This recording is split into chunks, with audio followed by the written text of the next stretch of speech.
Guys, this video is for the weekly reading week set number 5. So I'm just going to turn around my laptop and show you guys. It is from your Comprehension notebook and it is story number 5. Okay, and it looks just like that, and I'll just be turning around my laptop because I'm not going to print it for you guys. And this one is A Wolf and a Crane, an Aesop fable. And a fable is a short story that teaches a moral lesson, meaning like how to be a better person. And it can be any kind of lesson that teaches us right from wrong. And it usually centers around an animal or animals as the main character.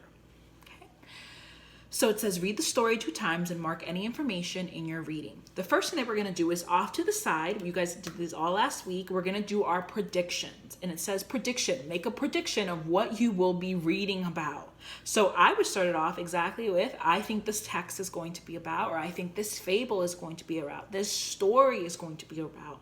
And you're going to make that judgment just by reading the title. So A Wolf and a Crane has a nice little picture of a wolf. What could the story be about? Okay. And knowing that it is a fable, which means it's going to teach me a moral lesson, you can add that as well. So I'm going to start reading in the first little paragraph. A wolf had been feasting too greedily, and a bone had stuck crosswise in his throat. He could get it neither up nor down, and of course he could not eat a thing. Naturally, that was an awful state of affairs for a greedy wolf. So away he hurried to the crane. He was sure that she, with her long neck and bill, would easily be able to reach the bone and pull it out. I will reward you very handsomely, said the wolf, if you pull out the bone out for me. The crane, as you can imagine, was very uneasy about putting her head in the wolf's mouth. But she was generous in nature, so she did what the wolf asked her to do. When the wolf felt that the bone was gone, he started to walk away. But what about my reward? Called the crane anxiously.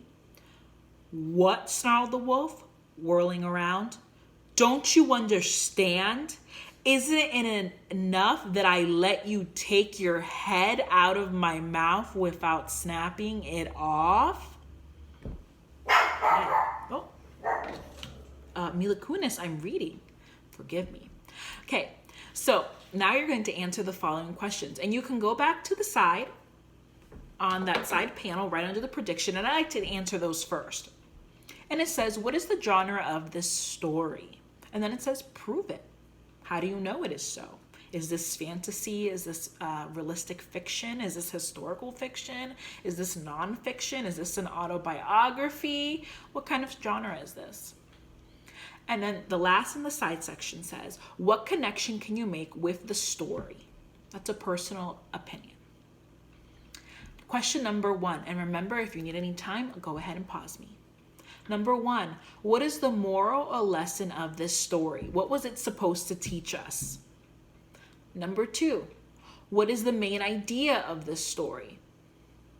Number 3, why did the author write this story? And you have 3 options: to entertain, persuade, or inform.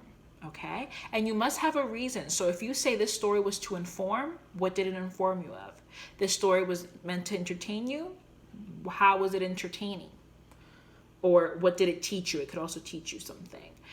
If this story was meant to convince you of something, to persuade you, how did it persuade you of something? So you must be able to have a reason for it. Okay. On the next page, we have the little prediction right underneath the wolf's picture.